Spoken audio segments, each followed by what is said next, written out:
Well, this is the second time Spikes has had his helmet on the ground. First time it was ripped off. This time it was knocked off. Ouch. Yeah, he's down at the 15-yard line. Well, he's had an Achilles problem, a groin pull, and now a little ache to the head. You know, when you leverage those hits like that as a linebacker or a football player, and you leverage with all your might, sometimes you tweak that groin again. I don't know if it was he got a shot to the head or if he felt it in his groin again.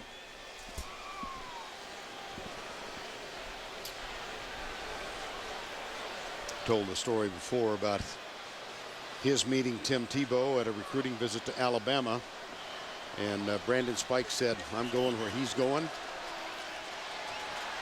That's the end of the quarter. They wound up at Florida. That's the end of the first quarter with our score 14-0 Gators. We'll return to Jacksonville after this message and a word from your local station.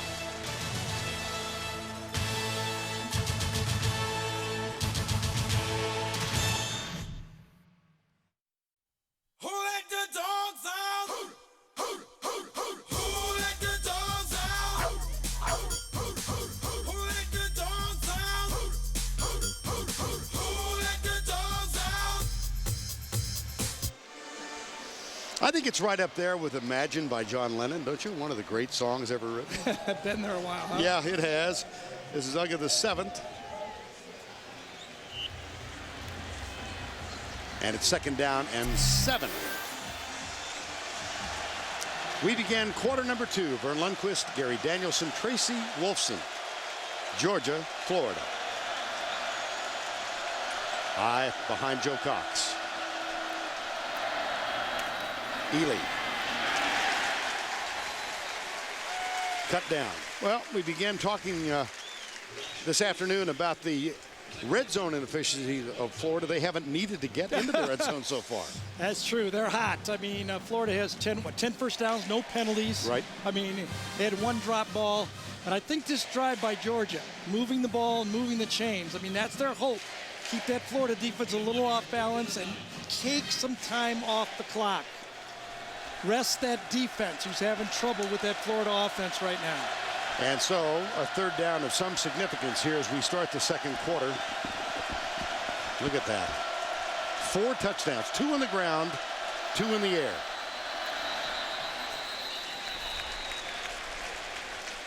Delay a game. My goodness. Was it 2nd and 6? And yes. Now it's going to be 3rd and 14. Snap. Delay of game. Offense. 5-yard penalty. Go 3rd down. You know, we all keep notes on these teams from the beginning of the summer. And so I was going back at the stuff from August regarding Georgia this week. And there was an article in the Athens newspaper from Mark Rick saying we are going to address the penalty problem this year. Haven't done it. 3rd and 14. Cox with time. Deep down the middle. Oh, woefully underthrown. Tavares King was at the goal line 3 yards behind the defenders. 4 different Gators were fighting over this interception. Try to throw the ball down the middle of the field and watch the Florida defense react to this football.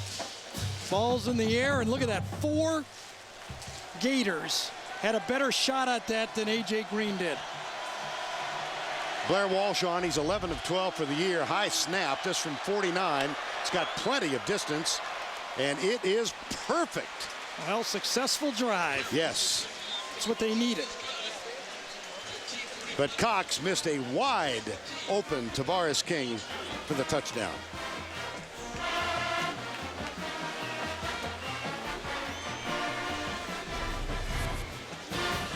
Blair Walsh, 49-yarder, puts the Bulldogs on the board.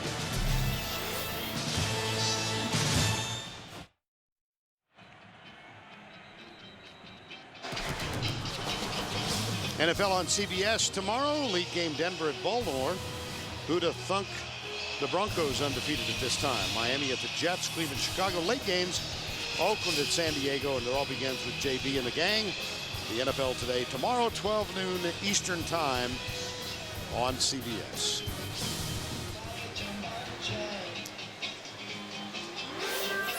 Casual conversation between Aaron Hernandez and Tim Tebow on the sidelines. Tebow with a terrific start. Brandon James back to return the kick from Blair Walsh, who planted one 9 yards deep in the end zone to open the game.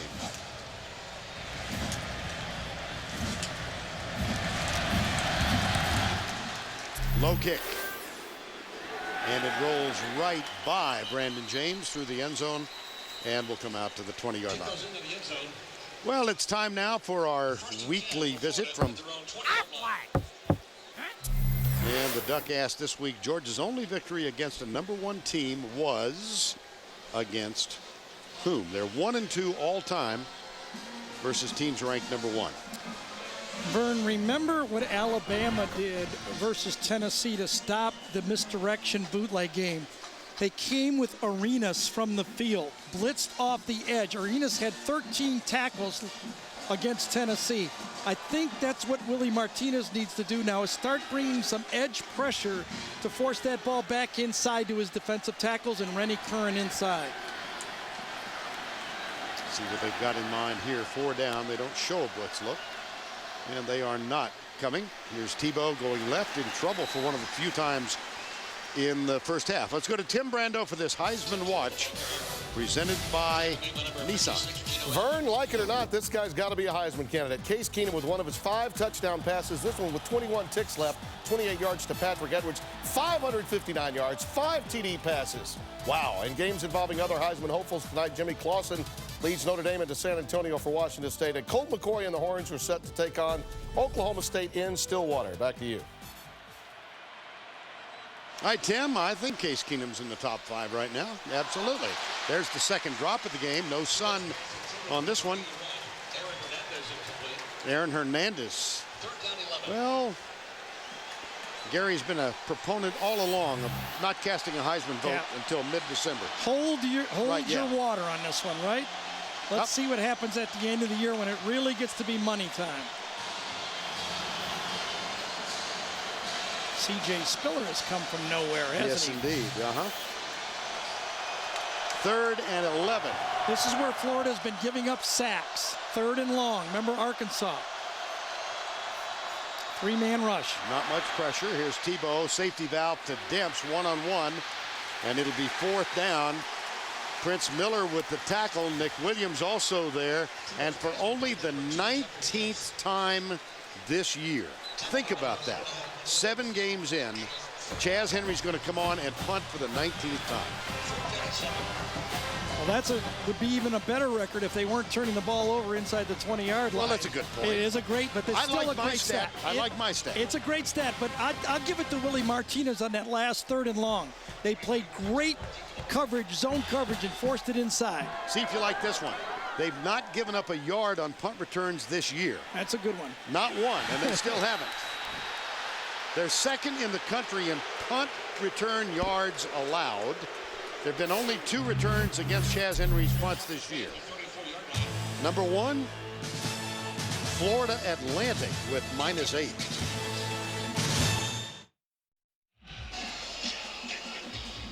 Brandon Spikes back on the field, missed only 2 plays. He's been in and out of the lineup the last couple of games. Carlos Dunlap, his teammate, talked to us as part of our Tools to Victory.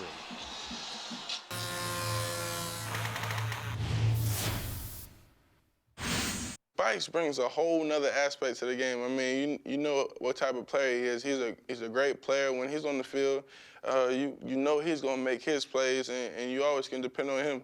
But we've trained this whole year for that. If one man goes down, who's going to step up and fill his shoes? And you can see the difference with and without him. Remember, I think what he most brings to the defense, besides his leadership and confidence from everybody, but he has great versatility. He can line up in their base package, move outside, and play defensive end. It really is a challenge for the offenses to try to find where he is. Charlie Strong told us a couple of weeks ago they have Ryan Stamper, his colleague back there, make all the calls, so Brandon Spikes can just play football. And he does that pretty well. Here's the handoff, and Spikes makes the tackle. I love it when these guys listen. Let's think Georgia right now, okay? It's 14-3, and I'll tell you, I've been watching Mark Richt work the referees through the whole last timeout. He wants some calls going his way. Mark sometimes, you know, he's the gentleman, the ultimate gentleman. Yes, he is. But he's got his side of it, too. And he got one here, didn't he? Yep, and a big one. He was working the officials the whole timeout.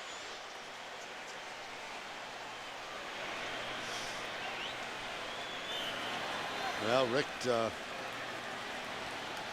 we're told it's on Jermaine Cunningham, number 49.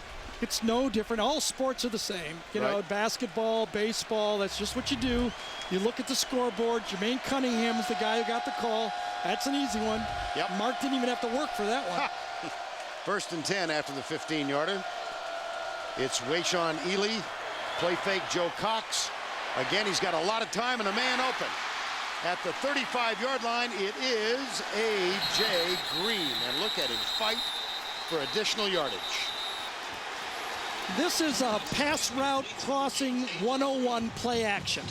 This is the first play action pass you put in if you run the ball from I formation. The tight end, first of all, drags shallow across the formation.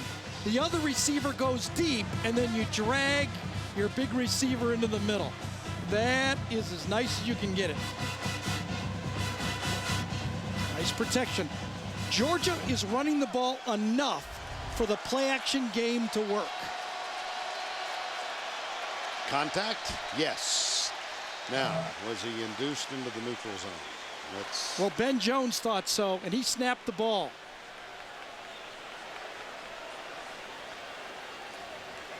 Here's Tom Ritter.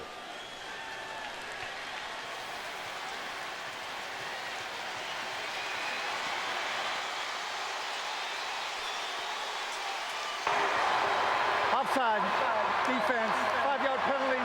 First down. I think it was Jay Howard who stepped across the line, and then very smartly, Ben Jones sees him and snaps the ball to Joe Cox for an easy 5 yards. See, Cox wasn't even ready for it, and Jones actually held the ball there, yeah, right? Yeah, he did.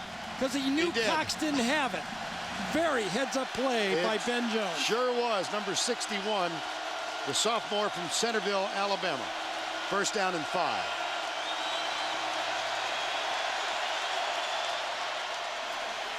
Cox deep, man open, caught, touchdown, Aaron White, the tight end.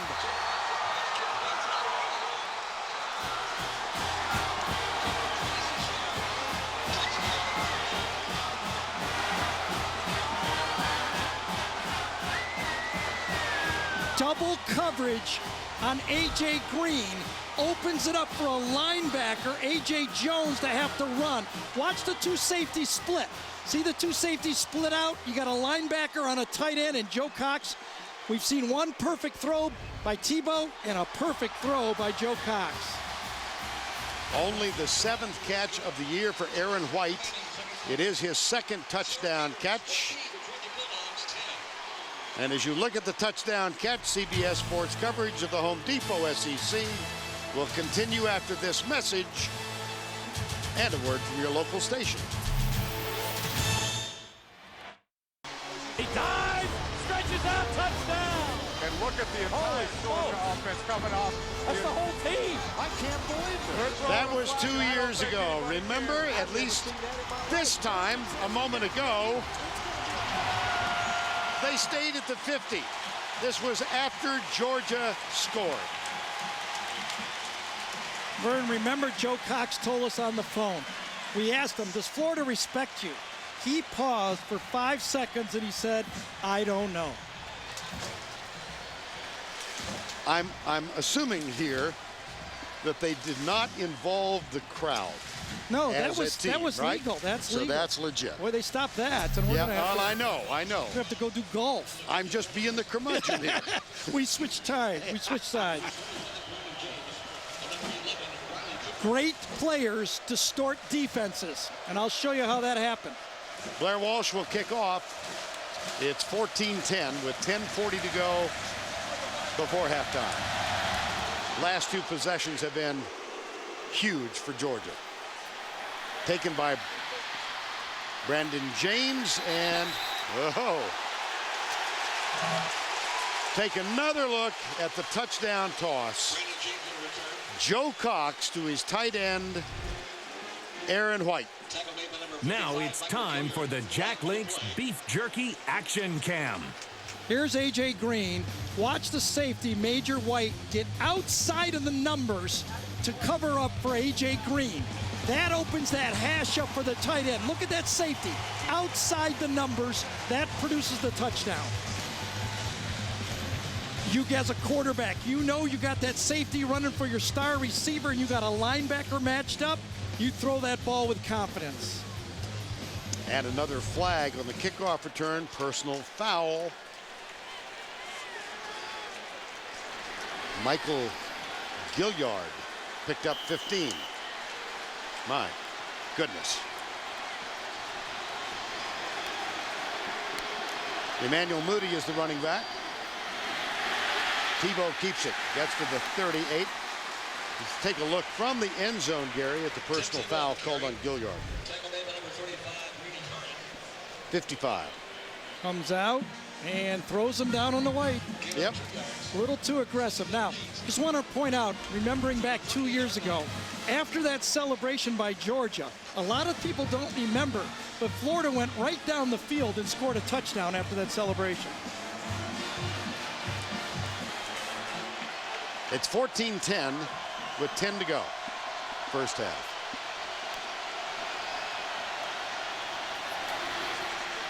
Flag is down. So is Tebow. And he's short of the first down. Well, while we sort out the penalty flag, let's give you the question. To the Aflac trivia question, Georgia's only victory against a #1 team was against whom? 85. Top-ranked Florida, and Georgia won it 24-3. Illegal shift, Florida. Illegal shift on the offense. Two players moving and not resetting. 5-yard penalty, second down. Vern, we talked to Willie Martinez, the defensive coordinator for Georgia, and I asked him, what's the biggest difference not having Harvin on the field last year? You know, the big plays, the speed, we understand that. He said last year, we always had to address where he lined up. Every time we had to find him and call our defense. He said, this year, I don't have to do that. I can call my defense blind. Now they've got a fullback on the field for the first time. Demp splits out wide to the right. It's empty backfield with 5 and a corner. Blitz comes. There's a quick flip out to Deontay Thompson, and he put a knee down after he made the catch. Well, let's take you back to that game 24 years ago. Top-ranked Florida team. The Bulldogs came out firing with two huge touchdowns by freshman Keith Hernandez. That gave Georgia a 17-3 lead. The offense of Florida stalled by turnovers, missed field goals, and then the Bulldogs put the game away with an 89-yard touchdown run by another freshman, Tim Worley. The upset knocked Florida out of the top spot in the AP poll and ended an 18-game Florida unbeaten streak. That is what Florida is trying to accomplish today.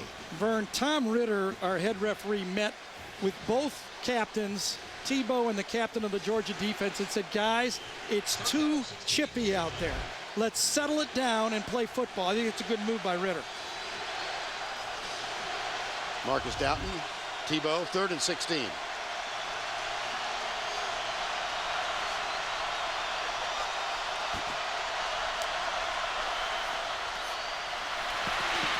Blitz, Aaron Hernandez, tight end. Got some room, fights, might have it, does. First down.